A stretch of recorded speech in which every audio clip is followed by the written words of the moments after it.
It was last year that Douglas County and federal officials triumphantly announced the largest seizure of fentanyl in state history. They'd found the tubs of fentanyl pills in an abandoned storage unit.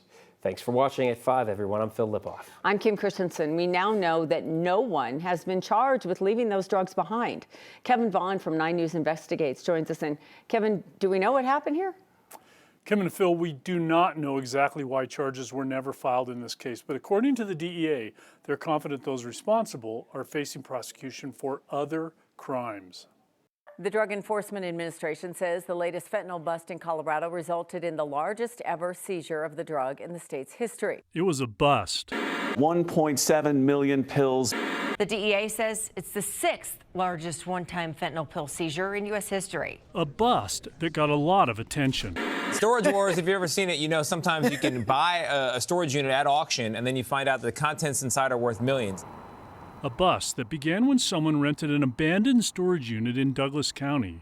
That someone found tubs of blue pills inside and called the authorities, who confirmed it was fentanyl. This will be quite the story to tell. And tell it they did. This reporting party undoubtedly saved countless lives, not only in Douglas County, but throughout Colorado. Told it at a press conference and told it on talk radio.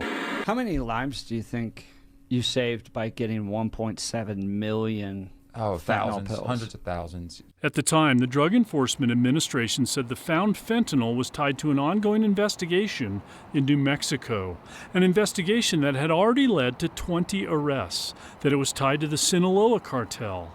9 months later, no criminal charges have been filed against anyone for that haul of potentially deadly drugs left behind in that storage locker. So what happened? That's not clear, but according to a DEA spokesman, it's believed that the person or persons responsible was already in custody on other charges.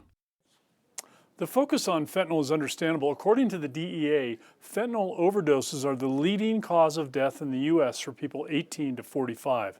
At this point, it appears we'll never know who is responsible for storing all those pills in that locker in Douglas County.